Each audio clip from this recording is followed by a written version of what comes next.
अस्सलाम वालेकुम। आज का हमारा टॉपिक है एक्सरसाइज 7.4 का क्वेश्चन नंबर 9।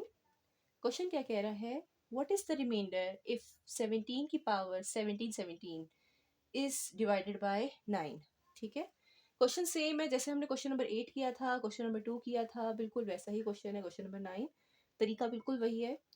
अच्छा, इस क्वेश्चन को आप दो तरीके से सॉल्व कर सकते हैं। मैंने पहले आपकी टर्म जो ऊपर वाली टर्म है और नीचे डिवाइड को फॉर्म में लिख लिया। ठीक है, अब आपको मैंने एक चीज़ बताई थी कि आपको लाजमी ऊपर वाली टर्म को नीचे वाली टर्म की शक्ल में या इसके मल्टीपल्स की शक्ल में लिखना होता है। ठीक है, तो हमारे पास जो है अब 17 को क्या मैं लिख सकती हूँ 18 माइनस 1 की पावर 17 17 18 ही क्यों मैम? इसलिए क्योंकि 18 जो है वो 9 का मल्टीपल है। ठीक है, तो मेरी कोशिश ये होती है कि ऊपर वाली टर्म को या तो मल्टीपल ऑफ 9 की फॉर्म में लिखा जाए या 9 इटसेल्फ में अगर मैं लिखना चाह रही हूँ तो भी लिख सकते हैं कि 9 में अगर आप 8 प्लस करें तब भी 17 बनता है, चेक कर लीजिएगा। ठीक है, तो इस शक्ल में भी लिखा जा सकता है। अच्छा, आपको कोई टीचर्स इस तरह क्वेश्चन सॉल्व करवा रहे होंगे, मेरे ख्याल से इस तरह भी सॉल्व हो सकता है, इस तरह भी सॉल्व हो सकता है, दोनों से सेम आपका रिमाइंडर का आंसर आएगा। बट ये थोड़ा सा स्टेप ज़्यादा लेगा और ये बहुत ईजीली एक दो स्टेप में ही सॉल्व हो जाने वाला क्वेश्चन है। ठीक है, तो इसलिए मैं इस तरीके से नहीं करूँगी। हमारे पास 18 मल्टीपल ऑफ 9 है, तो हमारे इसको यूजिंग बाइनोमियल थ्योरम हम एक्सपेंड करेंगे। ठीक है, एक्सपेंड करेंगे हम और इसको लिखा जा सकता है, एक्सपेंड नहीं लिख रही हूँ मैं ताकि जगह थोड़ी सी बचे हमारी। 17 17 कॉम्बिनेशन 0, फर्स्ट टर्म क्या है 18, हाईएस्ट पावर 17 17 है और सेकेंड टर्म आपकी -1 है, lowest power 0 and so on up to ये कहाँ तक जाएगा 17 17 कॉम्बिनेशन 17 17 तक। और फर्स्ट टर्म की पावर लोएस्ट हो जाएगी 0, सेकेंड टर्म की पावर हाईएस्ट हो जाएगी 17 17 और होल डिवाइडेड बाय 9। ठीक है, आप चाहें तो इससे एक टर्म इधर भी खोल सकते हैं जिसमें आपकी 18 की पावर 0, यहाँ वाली टर्म में क्या आएगी 18 की पावर 1 आएगी, है ना।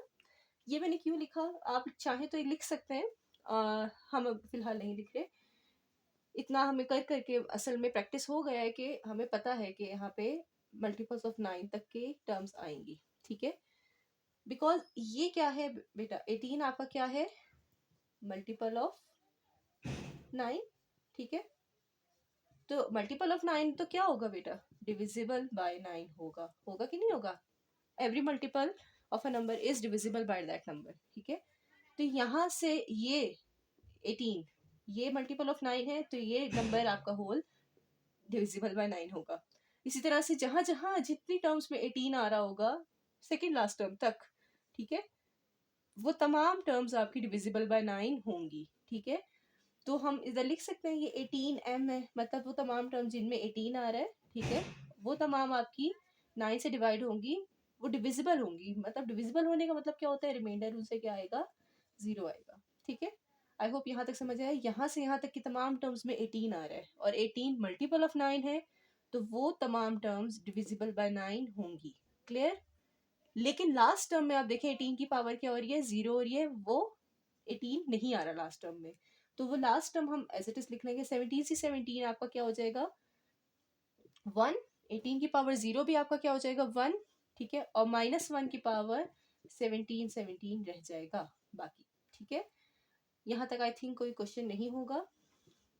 ओके, अब आपकी ये तमाम टर्म्स तो डिविजिबल बाय 9 हैं, लेकिन ये डिविजिबल बाय 9 नहीं है क्योंकि इसमें 18 नहीं आ रहा।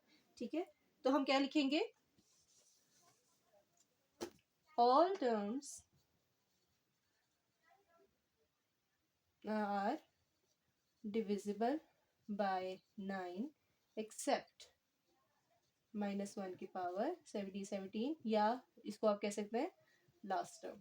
ठीक है, तो अब आपके पास खाली आप लिख सकते हैं ये, इनसे यूं कह लेना, इनसे आपका क्या आ रहा है रिमाइंडर 0 आ रहा है। ठीक है, लेकिन इससे आपका कोई ना कोई आंसर, रिमाइंडर का कोई ना कोई आंसर जरूर निकलेगा। समझ आई?